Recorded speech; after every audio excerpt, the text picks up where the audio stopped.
하나님의 말씀은 요한복음 3장 31절에서 36절 말씀입니다.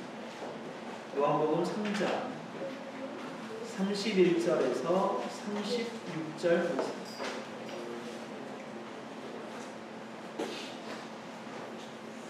제가 문독해 드리겠습니다. 요한복음 3장 31절에서 36절 말씀. 위로부터 오시는 이는 만물 위에 계시고 땅에서 난 이는 땅에 속하여 땅에 속한 것을 말하느니라. 하늘로부터 오시는 이는 만물 위에 계시나니 그가 친히 보고 들은 것을 증언하되 그의 증언을 받는 자가 없도다. 그의 증언을 받는 자는 하나님이 참되시다는 것을 인정하느니라. 하나님이 보내신 이는 하나님의 말씀을 하나니 이는 하나님이 성령을 한량없이 주심이니라. 아버지께서 아들을 사랑하사 만물을 다 그의 손에 주셨으니 아들을 믿는 자에게는 영생이 있고 아들에게 순종하지 아니하는 자는 영생을 보지 못하고 도리어 하나님의 진노가 그 위에 머물러 있느니라. 아멘. 하나님이 주신 말씀을 가지고 기독교 세계관이라는 제목으로 하나님의 말씀을 선포하겠습니다. 제가 20년 전에 미국에 갔을 때 미국이란 땅은 낯설었습니다. 살기 힘든 땅이었고 이민자들의 굉장히 힘들어하고 어려운 삶들을 경험하면서 정말 미국이라는 땅이 살기 어려운 땅이구나 라는 것을 보게 되어졌습니다. 그래서 매형이 한국에 들어가지 말고 이곳에 살자고 해도 저는 한국이 좋다며 뿌리치고 들어왔던 적이 있었습니다. 그리고 올해 미국에 갔을 때 미국이 눈에 들어왔습니다. 미국이라는 나라가 야 이렇게 좋았구나 했습니다. 그리고 20년 전에 보지 못했던 마을길을 거닐 때의 그 개똥들, 수많은 개똥들이 있더라고요. 그럼에도 불구하고 미국에 더 좋은 것들이 보였습니다. 미국으로 이민 간 한국 사람들, 이민 1세대와 이민 1.5세들이 느끼는 가장 큰 위기는 세계관의 문제였습니다. 오랜 미국 생활을 통해 미국 사람들의 사고방식, 세계관이죠. 사고방식과 생활방식을 익혔죠. 그래서 그런 방식으로 미국에서 삶을 살아가고 있습니다. 그런데 완전한 미국식 세계관을 갖지 못하고 삶을 살아갑니다. 그렇다고 오래전에 떠난 한국식 사고방식과 생활방식인 한국식 세계관을 가지고 미국에서 살아간다는 것은 더 어려운 일이었습니다. 이번에 나갔던 이 형이 이제 자기도 이제 은퇴를 해야 될 나이인데 고민된다는 거예요. 뭐냐면 은퇴를 하고 난 다음에 미국에서 살아야 될지 아니면 돌아와서 한국에서 살아야 될지. 그럴 때 자기가 가장 큰 힘들고 어려운 게 뭐냐면 이 노년을 미국에서 살자니 돈도 넉넉하지 않고 그 다음에 일도 넉넉하지 않고 또 한국 사람이 할 수 있는 일은 노동이거든요. 노동을 가지고 나이를 들어서 노동일을 한다는 것은 불가합니다. 그리고 많은 페이를 가지고 살 수 없는데 그렇다고 한국에 들어와서 살자니 이미 떠난 이 한국 세계에서 어떻게 삶을 살아야겠냐고 퀘스천 마크를 뽑고 있습니다. 저희 큰형이 59세죠. 거기서는 58세. 그리고 한 3, 4년만 더 있으면 이제 은퇴를 해야 되는데 그런 고민을 하고 있습니다. 그런데 미국에서 삶을 살아가는 이 한국 사람들이 이 애매모호한 이 세계관, 그러니까 미국식 세계관도 아니고 한국식 세계관도 아닌 이 애매모호한 세계관이 어디에 나타나냐면 신앙생활과 교회와 교회에서 그대로 나타나고 있다. 왜냐하면 생각하는 것이 뭐냐면 삶인데 누나들이 다니는 교회 소식을 들으면서 정말 어렵다. 그러니까 이민교회가 정말 어렵다라는 생각이 들었습니다. 절대로 말씀으로 변하지 않는 성도들이랍니다.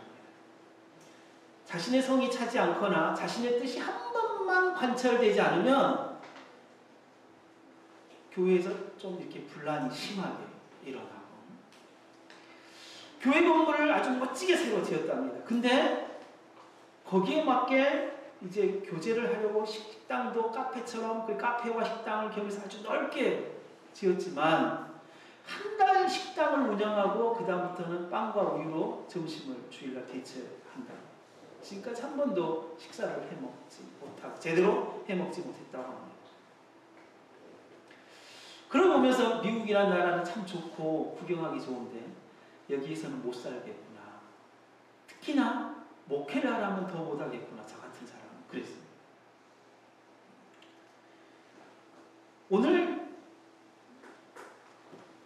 세례 요한이 제자들이 예수님이 요단 유다에 와서 세례를 베풀 때에 예수님이 제자들과 더불어서 세례를 베풀 때에 많은 사람들이 그리 가서 세례 요한의 제자들이 그게 좀 화가 나서 스승에게 세례 요한이 와가지고 이러합니다 라고 그렇게 이야기를 했을 때 세례 요한이 아니다. 하늘로부터 오신 메시아에게 하나님께서 사람을 보내고 그가 정말 메시아로서 흥해야 되는 게 맞다 라고 하면서 31절은 이제 제자들에게 설명을 합니다. 위로부터 오시는 이 만물 위에 계시고 나는 땅으로부터 나니라. 그래서 나는 땅의 일을 이야기한다. 그러나 하늘로부터 온 메시아는 하늘을 증언하고 하늘의 말씀을 증언하고 그러나 땅에 있는 사람들은 그 하나님의 증언, 예수 그리스도의 증언을 받아들일 수가 없다. 이 받아들일 수 없다라는 것이 왜 받아들일 수 없는지를 명쾌하게 성경은 이야기할 때 하늘로부터 그리고 땅으로부터 오늘 세계관을 이야기하고 싶은 것은 그겁니다. 우리가 삶을 살아가면서 각자의 생각의 틀을 갖습니다. 사고방식이죠. 어떤 사고를 보든지 간에 무엇을 보든지 간에 전부 다 세계관을 갖습니다. 그 세계관이 어떤 세계관이냐에 따라서 하늘의 말씀을 받아들이기도 하고 받아들이지 못하기도 한다.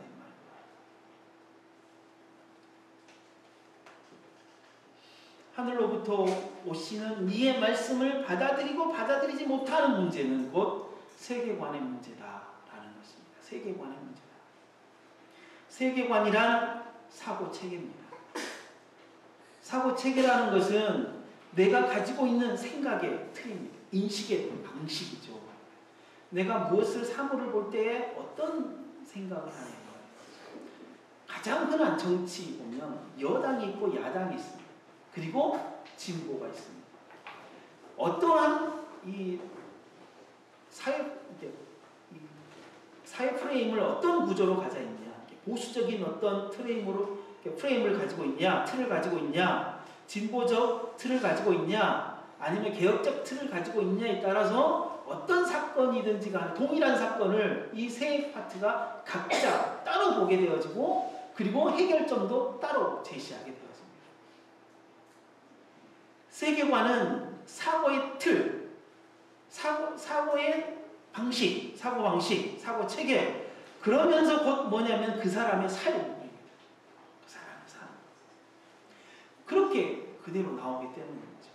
그래서 이 세계관은 사람이 이 세상에 존재하는 사람의 숫자만큼 세계관이 있습니다. 왜냐하면 각자 다 다르기 때문입니다. 그러므로 세상은 이 세계관의 충돌은 결국 전쟁으로 나타나기도 하고 분쟁으로 나타나기도 합니다. 그런데 세상이 이 충돌하는 세계관을 적절하게 제어하는 방법을 만들어냈는데 그게 뭐냐면 정치입니다. 다양한 세계관을 통제하기도 하고 설득하기도 하고 질서를 잡기도 합니다. 문제는 사람들의 땅으로부터 나온 정치가 온전하지 않기 때문에 타락하여서 누군가의 이익을 대변하거나 누군가의 편리성에 의해서 정치가 돌아가기 때문에 정치가 모든 세계관을 다 포용하거나 또한 질서 있게 잡지 못한다라는 것입니다. 그리스도인은 그렇다면 그리스도인만의 세계관을 갖지 않겠냐 이 말인 거죠. 그리고 성경은 그리스도인만의 세계관을 가져야 된다라고 분명하게 이야기를 하고 있습니다. 그것이 곧 성경적 세계관, 기독교 세계관인 것입니다. 그리스도인으로서 가져야 하는 사고체계, 그것에 따른 생활 방식, 곧 기독교 세계관입니다. 이것이 하나님께서 요구하시는 것입니다. 레위기 18장을 우리가 펴보도록 하겠습니다. 레위기 18장.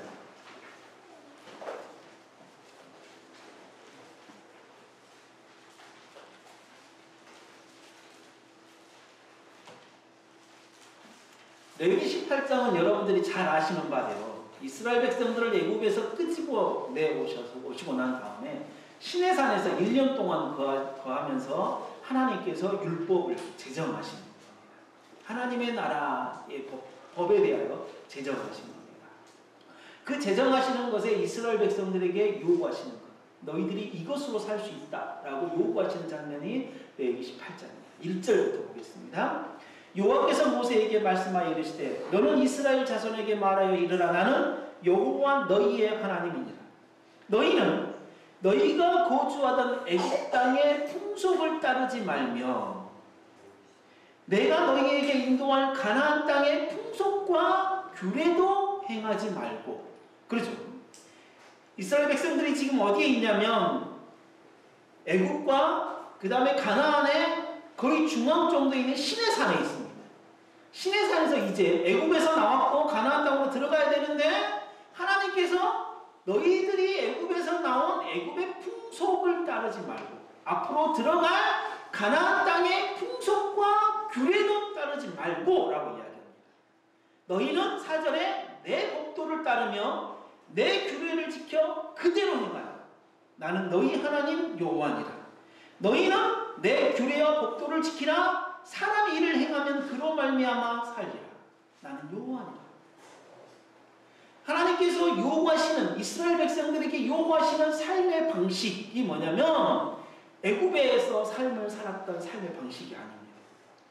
그리고 앞으로 들어갈 가나안 땅의 삶의 방식이 아닙니다. 곧 뭐요? 하늘로부터 내려온 하늘의 말씀을 가지고 삶을 살아야 한다라고 요구하고 있는 것입니다. 한국교회가 숫자적으로 성장할 때에는 아무런 문제가 한국교회 안에 없었습니다. 그냥 좋았습니다. 왜냐하면 성장하고 교회가 커가고 기쁜 일이 있고 막 건물도 지어가고 막 뭔가가 성장해가는 듯한 모습이 있기 때문이었습니다. 그런데 어느 시기부터 성장이 멈추고 교회의 숫자가 줄어들기 시작을 하면서 교회와 교회가 서로 경쟁을 하는 시기에 접어들면서 한국교회의 본 모습이 드러나기 시작했습니다. 그래서 여기저기서 부흥회를 시작을 하고 스타 강사 목사가 막 여기저기서 등장을 하고 베스트셀러 목사들이 등장을 하고 여기저기서 전도 프로그램이 등장하고 막 전도왕들이 막 방방곡곡에 있기 시작을 하고 교회 성장 프로그램이 수없이 진행이 되어지고 개발되어지고 훈련 프로그램이 나타나고 교제 중심의 셀 모임 등 다양한 문화들이 그리고 교회에 돕는 프로그램들이 등장을 했습니다. 그런데 교회 숫자는 갈수록 줄어듭니다. 교회를 돕는 수많은 프로그램과 수많은 것들이 줄어드는 교회의 성도들의 숫자를 대변하기 위해서, 보완하기 위해서 많은 프로그램들을 도입하고 가져갔지만 그러나 더더욱 한국 교회의 숫자는 줄어들고 있습니다.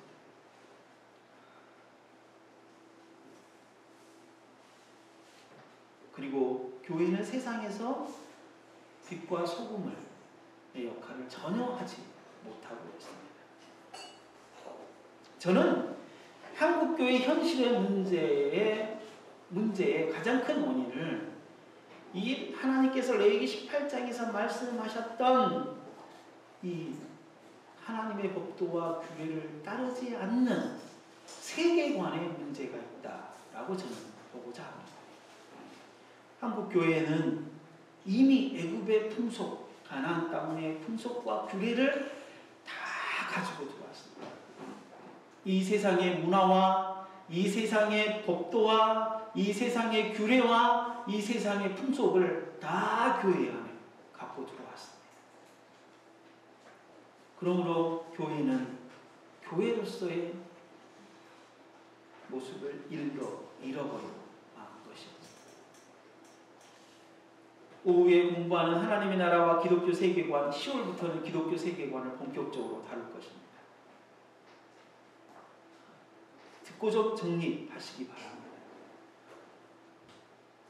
한국교회가 나가야 할, 그리고 하나님께서 정말 우리들에게 요구하시는 것이 무엇인지, 그리고 본질적으로 우리들에게 추구한 것이 무엇인지를 좀 자세하게 듣고, 정말 이 교회가, 이 땅의 교회가, 그리고 성도가 어떻게 삶을 살아갈지에 대해 좀 결정하고 하는 일들이 있어야 할 것입니다.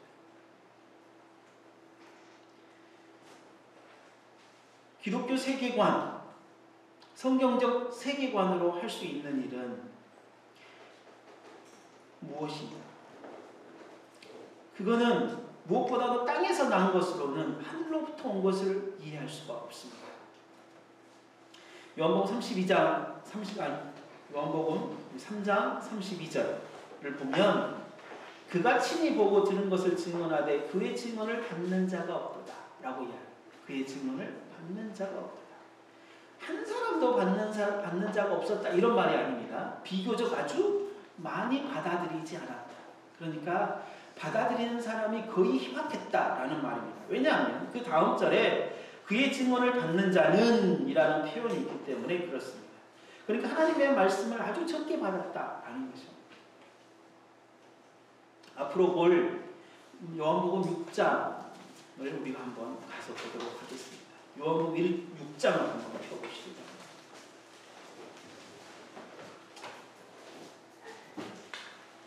요한복음 6장은요 오병이어로 시작합니다. 여러분 정말 잘 알잖아요. 5,000명이 앉아서 오병이어로 5,000명을 먹었습니다. 예수님에게 수많은 무리들이 따랐고, 또한 요한의 제자들뿐만 아니라 많은 사람들이, 12제자뿐만 아니라 많은 사람들이 예수님을 막 따라다녔습니다. 제자인 것처럼 막 따라다녔죠. 그리고 하나님께서 요한복음, 그러니까 오병이어를 가지고 계속 논쟁이 있고, 그리고 오병이어에 대해서 예수님께서 이제 설명을 합니다. 51절, 6장 51절에 뭐라고 하냐면 나는 하늘에서 내려온 살아있는 떡이니 사람이 이 떡을 먹으면 영생하리라 라고 그렇게 말씀하십니다. 그러니까 실제 오병이어 사건은 육체적인 어떤 우리의 먹을 것을 제공했다면 하늘로부터 온 나 메시아는 그거를 내가 너희들에게 먹이러 온 게 아니라 나를 너희들에게 먹이러 왔다. 이 말은 구원을 베풀러 왔다 이 말이죠. 나를 믿으면 영생을 얻는다 이 말이죠. 그게 정말 살과 피를 먹어야 하는 것으로 지금 이야기를 하고 있는 거죠. 그랬더니 이 사람들이 못 알아먹습니다. 유대인들이 아니 진짜 살을 먹으라고 우리한테 그렇게 받아들입니다. 52절. 그리고 난 다음에 설명을 쭉 합니다.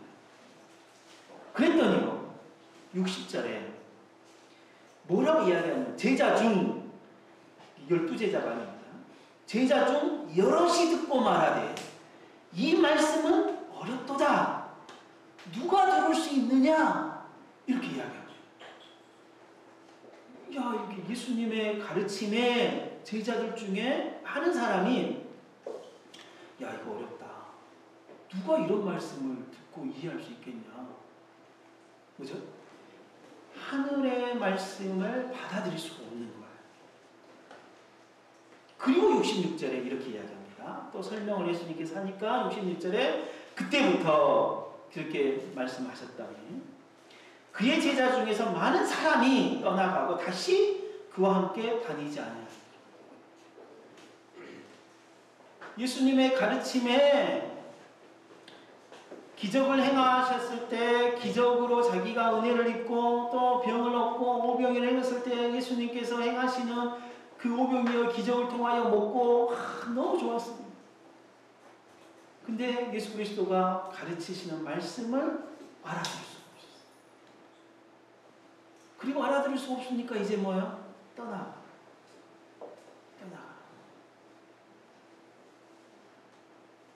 그러면서 막 예수님께서 막 떠나가는 제자들을 보면서 12제자들에게 돌아서서 묻죠. 너희들도 떠나려고 하느냐? 그때 베드로가 뭐라고 하죠? 주여, 영생의 말씀이 주께 있사오니 우리가 누구에게로 가리오리까? 영생의 말씀이 주께 있사오니. 베드로는 예수님께서 하신 말씀을 받아들였다. 오늘 본문에서 그의 증언을 받는 자가 없도다. 그의 증언을 받는 자는 많은 사람들이 하나님의 말씀을 하늘로부터 오는 증언을 받아들일 수가 없었어요.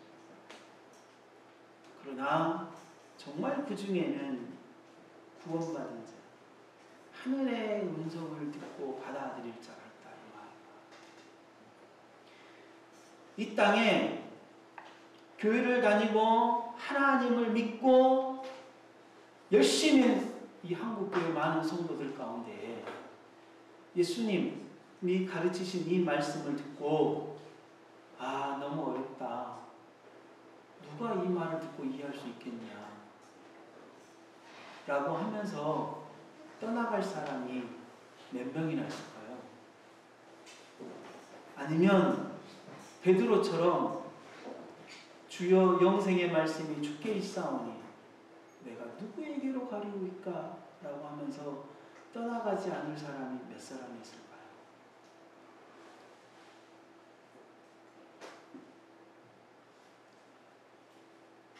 말씀이 어려운 게 아닙니다. 절대. 하늘의 말씀, 하나님의 말씀을 들을 성경적 세계관이 없기 때문에 기독교 세계관이 없거나 아니면 기독교 세계관을 전혀 사용하지 않기 때문에 하나님의 말씀이 어렵게 들려요. 어렵게 들려요.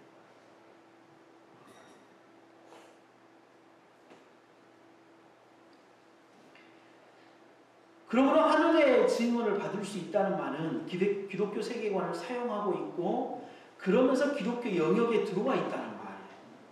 내가 왜 교회에 다니는가? 내가 구원을 받았는가? 하늘의 증언을 받아들이고 하나님의 말씀이 이해되어진다면 그러하다라고 하십시오. 실제 기독교는 이것이거든요. 하늘로부터 음성 들려오는 말씀을 받아먹고 생명을 얻고 그 말씀으로 내가 살아가는 거예요. 이게 기독교예요. 땅에 속한 사람이 하늘의 것을 이해한다는 것, 곧 무슨 말인지 알게 됐다는 것은 땅의 방식, 땅의 사람들이 살아가는 사고의 생애나 어떤 생활 방식을 벗어나서 하늘의 이해 방식을 가지고 하늘로부터 오는 말씀을 듣기 때문입니다. 하늘의 이해 방식을 사용한다는 것은 이미 성경적 세계관을 가지고 있다는 것이고 이것은 구원으로 부름을 받은 사람만이 가진 것이기 때문에 구원받았다는 증거거든요. 하나님께서는요, 우리들에게 구원을 받은 사실들을 분명하게 알리시고 우리들에게 이 세계관을 주셨습니다.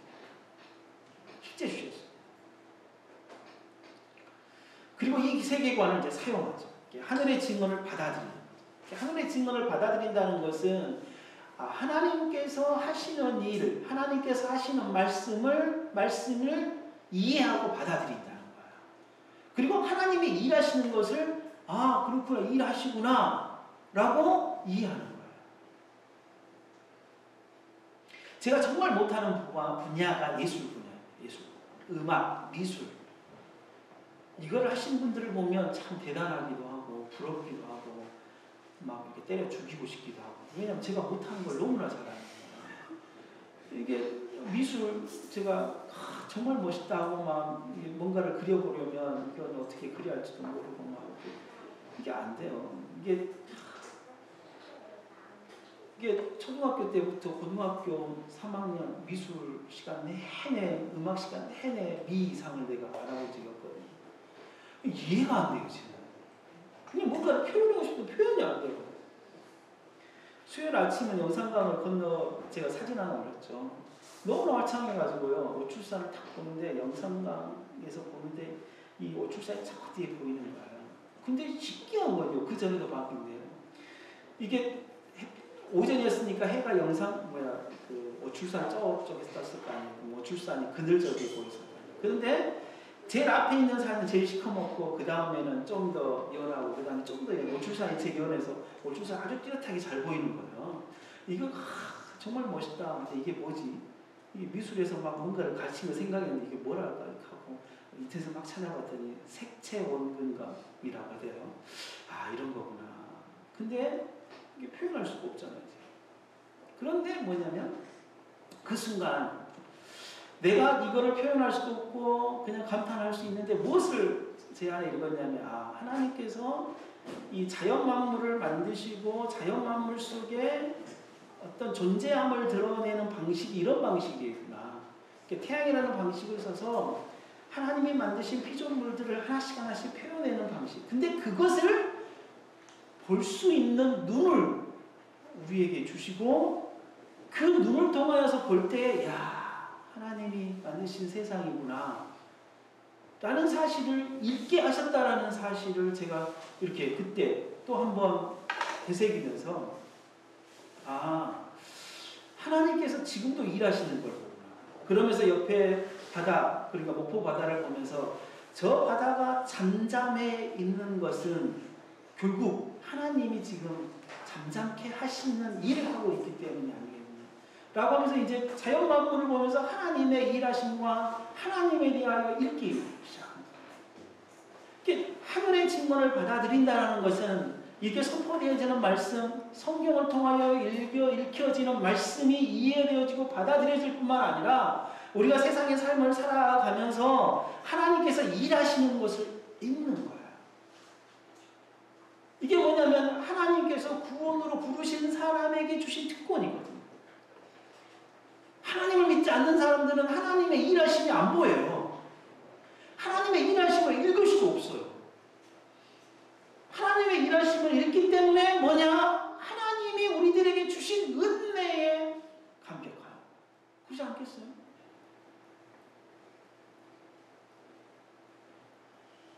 하나님께서는 창조 때도 일하셨고 창조 후에도 일하시고 지금도 일하시고 또 앞으로도 일하시거든요. 우주 만물 곳곳에 우리가 살아가는 삶의 현장 속에서 하나님은 세세하게 일하십니다. 그때에 하나님께서 우리들에게 주신 기독교 세계관을 통하여서 뭐냐면 하나님의 일하심을 읽을 수 있어야 되는 거예요. 그리고 그것이 하나님의 주일에 선포된 말씀이나 오늘 아침에 읽은 말씀의 묵상을 통하여서 그 말씀과 연결되어진다면 그 은혜가 더 클 거라고 봐요. 이게 기독교 세계관이 가능하게 한다. 그럼 기독교 세계관은 언제 하나님 우리들에게 주셨냐? 하나님은 우리들에게 새로운 피조물이 되었을 때에 우리의 무엇까지 새롭게 하셨다고 하셨냐면 지식과 지혜까지도 우리를 새롭게 하셨다고 하셨어요. 여러분, 하나님이 창조하셨을 때 아담을 보십시오. 아담을 얼마나 정말 유능하게 만들었는지 아십니까? 이 땅에 있는 모든 동물들을 다 이름짓게 하셨어요. 근데 그 이름이 뭐 여러분 헷갈리지 않고 다 각자 달라요. 그러지 않아요? 여러분, 우리 자식 낳고 난 이름을 지으려고 해도 몇 날, 며칠 고민하고 또 고민하고 또 고민하면서 어떻게 짓는 게 나을까? 하지만 아담은 그러하지 않았다. 아담은 그러하지 않았어요. 하나님께서 하와를 지어서요 아담에게 데려왔잖아요. 그랬을 때 아담이 하와를 딱 보자마자 뭐요? 내 뼈 중에 뼈요 살 중에 살이라. 이게 뭐 상류소설의 뭐 연애소설 같은 이야기지만요, 그것 뒤로 하고요 그 말 자체로만 한번 생각을 해보십시오. 처음으로 태어난 아담, 그리고 아무도 없지만 하나님께서 자신을 눕혀놓고, 그리고 일어나 보니까 눕혔는데 자꾸 일어나 보니까 자기 앞에 아름다운 여인이 하나 있는 거예요. 그 여인이 내 뼈고 내 살이라는 거예요. 이걸 한 거예요. 자기의 갈빗대를 취하여서 만들었다는 사실. 그리고 남자에게로부터 나왔으니 내가 여자라고 하겠다. 하나님께서 하와를 만드신 의도를 정확하게 아담이 한 거예요. 정확하게. 그래서 한모, 나다 이 말이거든요. 남자로부터 취하였으니 내 뼈 중에 뼈요 내 살 중에 살이다. 남자로부터 취하였으니 내가 여자라고 하겠다. 그게 무슨 말이냐면 나다. 여러분 부부가요 나예요. 나. 남편이 아내고 아내가 남편. 나. 이게 하나님께서 우리들에게 말씀하신 거예요. 하나님께서 원래 창조하신 인간은 지식과 지혜가 아주 풍성했고요. 지금처럼 이게 좀 떨어지지 않았어요. 지금 좀 떨어지지 않았어요. 언제부터 떨어졌냐? 그 다음에요. 가인을 보세요. 자기 동생을 죽인 이 가인은요. 뭘 쌓았어요? 성을 쌓았어요. 성. 여러분 성 쌓는 기술이 가인에게 가지고 있었다는 거예요. 하나님이 주신 선지식이에요. 이게. 철을 캐서 철을 다듬는 기술도 있었죠. 노아 보세요. 노아가 한 번도 배를 만들어 보지 않았는데 비도 오지 않았잖아요. 배를 가지고 뭐 조그마한 배라도 만들어서 강에 띄워서 뭐 거기를 이게 아니잖아요. 하나님께서 정확하게 설계도를 말씀하셨고 그 설계도에 따라서 노아가 정확하게 만들어요. 이러한 지식이 어디에서 나오는 거예요? 노아가 배를 짓는 기술을 배웠을 때 아니에요. 하나님께서 그에게 주신 지식이라는 거예요. 지식. 이 지식은 다 가지고 있어요. 근데 노아의 홍수가 끝나고 난 다음에 그리고 이들이 바벨탑을 쌓는 엄청난 기술을 보여주지만 언어를 쫙 흩어버리니까 그 다음부터 뭐예요? 지식과 지혜가 떨어지기 시작했어요. 지식과 지혜가 떨어져요. 그리고 우리나라 성 쌓는 기술이 언제 나와요? 국어 역사를 아주 잘하시는 분들은 알겠죠. 저는 잘 모르겠어요. 이게 아주 후대예요. 아주. 그런데 하나님께서 우리들에게 구원을 베푸시고 새로운 피조물이라고 칭하시고 새로운 피조물이 될 때에 우리들에게 무엇을 새롭게 재창조해 주셨다고 말씀하시냐면 지식과 지혜까지 새롭게 하셨다. 새롭게 하셨다. 그래서 우리의 지식과 지혜가 열린 거예요. 다시 시작해서 그냥 우리 흔하게 이야기하는 영안이 열린 거예요. 영안이. 이게 영안이라는 게 원래는 이렇게 사용해서는 안 되는 단어인데 우리가 그냥 한국 교회가 일반적으로 쓰는 그걸로 설명합니다. 이게 영적인 정말 지식을 갖게 되어져요. 영적이다. 이게 합리적이라는 뜻이라고 했죠. 네, 합리적. 이게 뭐냐면 하나님의 일하심과 그리고 하나님께서 원래 인간을 만드실 때 아담과 창조해 주셨던 지식과 지혜를 죄로 말미암아 타락해서 완전히 떨어진 이 전능화된 지식과 지혜를 하나님께서 다시 재창조 살려놓으셨다는 말입니다.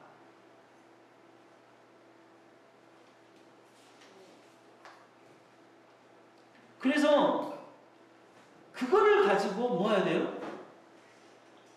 세상을 읽어내야 돼요. 그거를 가지고 세상의 지식을 공부해야 돼요.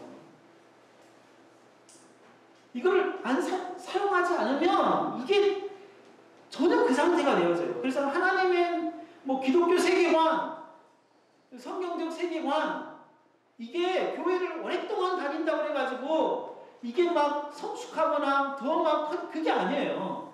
정말 제대로 배우고 그것을 사용하는 방법을 배워야 되는 거예요. 세상을 읽으라고 하니까 무조건 막 읽어내는 거, 그럴 수가 없어요. 세상을 이때 기독교 세계관, 성경적 세계관으로 세상을 읽어내야 돼요.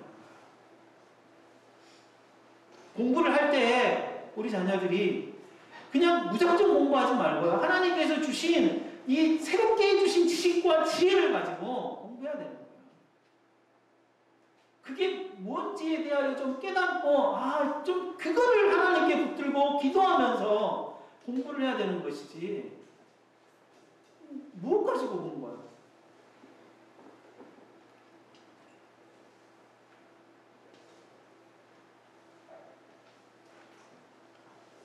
하나님께서 우리들에게 기독교 세계관, 그러니까 생각하는, 그리스도인으로서 생각하는 방식을 깨친 거죠. 새롭게 해주셔가지고 그리스도인으로서 생각하게 하는 생각을 가지고 삶을 살아가게 하시는 거죠. 이게 하나님이 우리들에게 보여주신 방식이에요.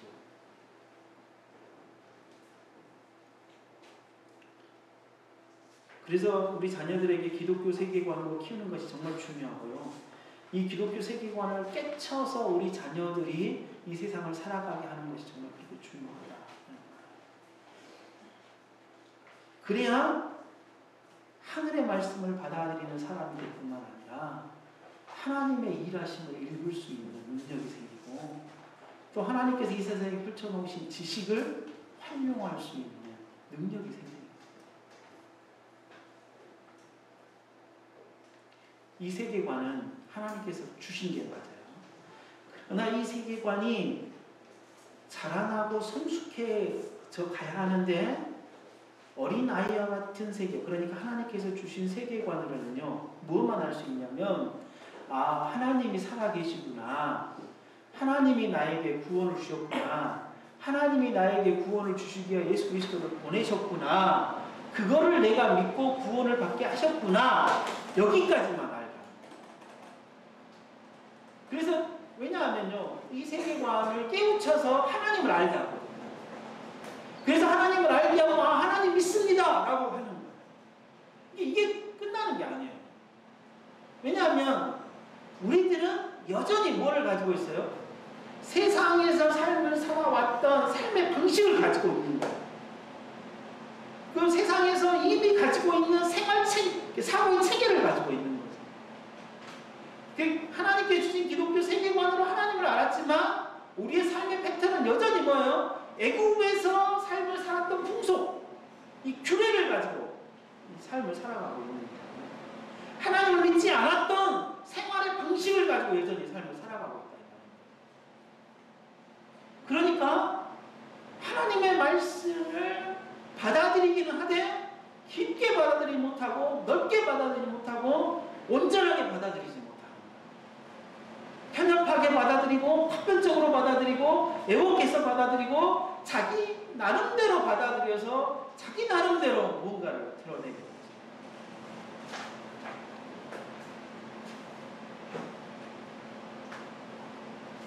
36절을 보면 아들을 믿는 자에게는 영생이 있고 아들에게 순종하지 않냐면 영생을 보지 못한다. 다시 이야기해서 앞에서 이야기했던 것처럼 하나님의 직분을 받아들이는 자에게는, 자는 믿는 자이고 그 믿는 자에게는 영생이 있다, 이 말이거든요. 영생은 곧 뭐라고 그랬습니까? 죽어서 영생이 시작한다고 해서 아닙니다. 영생은 절대 죽어서 시작하는 게 아니라 영원토록 하나님과 함께 하는 것. 그 영생은 언제 시작하냐? 예수 그리스도를 믿자마자 하나님 우리와 함께 하시는데 그때부터 영생이 시작됩니다. 영생은 곧 이 땅에서 예수 그리스도를 믿자마자 하나님이 우리와 함께 하셔서 영원토록 함께 하시거든요. 이게 영생입니다. 그럼도 기독교 세계관, 성경적 세계관이 아니면 영생할 수가 없어요. 하나님과 함께 하기가 어렵습니다.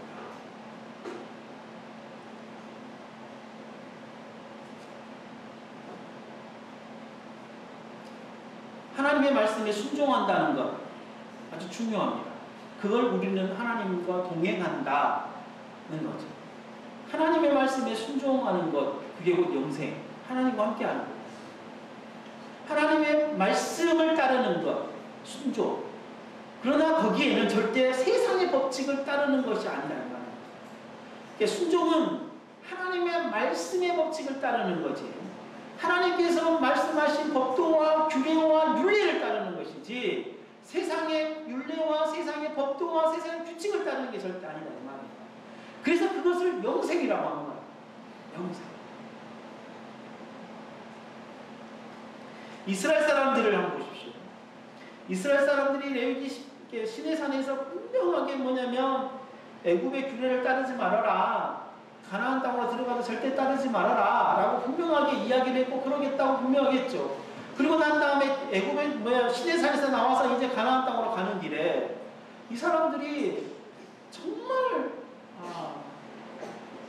애굽에서 먹었던 부추나 생선, 오이, 참외, 파, 마늘 이것들이 생각난다. 지금까지 우리 만나밖에 못 먹었다 하고 원망.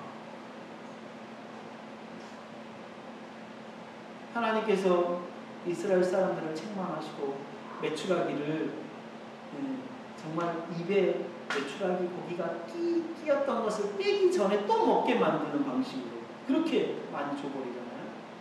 그리고 난 다음에 하나님께서 이스라엘 분들을 침노하고 결국은 이스라엘 백성들, 광야 애굽에서 나온 이스라엘 1세들을 하나님께서는 버리십니다. 왜냐하면 이스라엘 사람들이 하나님의 법도와 규례를 따르지 않냐고 자꾸 애굽, 옛날에 삶을 살았던 애굽의 방식을 막 따랐기 때문에 하나님께서 그들을 버리셨어요. 그리고 광야에서 다 멸망시키시죠. 여러분 그게 지금 우리예요. 하나님을 믿지 않았던 삶의 방식을 과감히 버려야 하는 게 우리인데 그리고 하나님이 그렇게 말씀하시고 우리들에게 정말 기독교 세계관을 통하여서 이 말씀을 따르는 삶을 살아가도록 정말 성도라는 것은 그런 것이다 라고 우리들에게 말씀하시는데 우리는 세상 그 전의 방식을 버리지 못하고 정말 그것을 가지고 계속 삶을 살아가는 그게 한국교회의 현실이 아니었어요. 그게 지금의 한국교회. 어떤 분이 그렇게 이야기했습니다. 지금의 한국교회는 이전에 한국교회에 선포되어지는 말씀 때문에 그 말씀이 성경적이지 않았기 때문에 지금 이러한 결과가 도출되어져.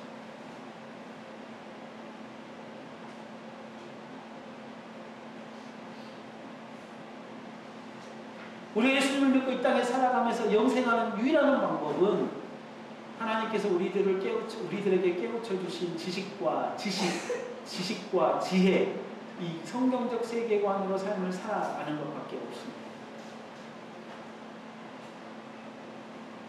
기독교 세계관은 무장되고 더 성숙한 세계관을 갖는 것은 교회를 오래 다닌다고 생기는 것이 아니라고 분명하게 말씀을 드렸습니다. 세계관 삶을 통해 오랜 과정 동안 말씀을 배우고 말씀에 순종하려고 부단하게 노력을 하고 때로는 후회하고 되돌이키고 또 하나님 앞에 붙들고 또 하나님의 말씀으로 따라 살아가는 습관, 반복적인 이것을 통하여서 습관을 만들어내야 해요. 하나님의 말씀을 정말 본능적으로 따라가게 만드는 이 습관을 만들어내야 해요. 그래야만이 기독교 세계관이 하나님께서 주신 기독교 세계관을 더 성숙하게 만들어갈 수 있다라는 거예요. 성경을 따라 생각하고 행동하는 영적인 사람이 되는 과정이 기독교 세계관을 형성하는 과정입니다. 이런 과정 없이는 기독교 세계관을 성숙하게 자라나게 할 수 없습니다. 구원으로 부르신, 그래서 하나님을 알고 믿는 수준의 세계관으로서는 우리가 평생 동안 신앙생활을 해도 저는 헛것이다 라고 이야기하고 싶습니다. 하나님을 아는 정도의 세계관으로는 하나님께서 깨우쳐 주신 그때의 그 세계관으로 평생 동안 신앙생활을 해봤자 그것은 헛것이다. 정말 가난한 구원이고 저급한 구원입니다.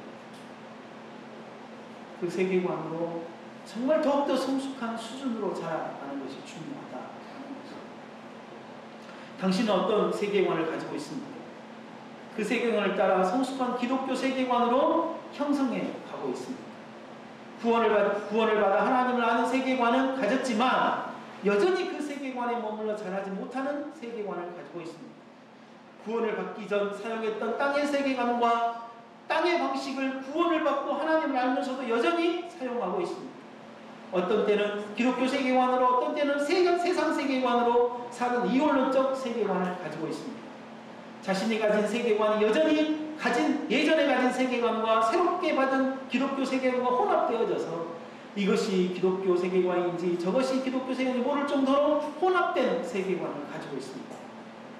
오직 하늘의 말씀을 받아들이고 하나님을 하나님으로 인정하는 기독교 세계관을 하나님께 받았다면 우주 만물 속에서 나의 삶 속에서 일하시는 하나님을 그것을 가지고 있는 일들을 하시고 회복되어진 지식과 지혜를 가지고 모든 삶의 영역에서 하나님을 하나님으로 인정하시고 이 땅에서 하나님과 함께하는 영생을 통해 더욱 성숙해져가는 기독교 세계관을 갖는 우리와 언약 공동체와 그리고 성도들이 되시기를 바랍니다. 이 시간 함께 기도하겠습니다.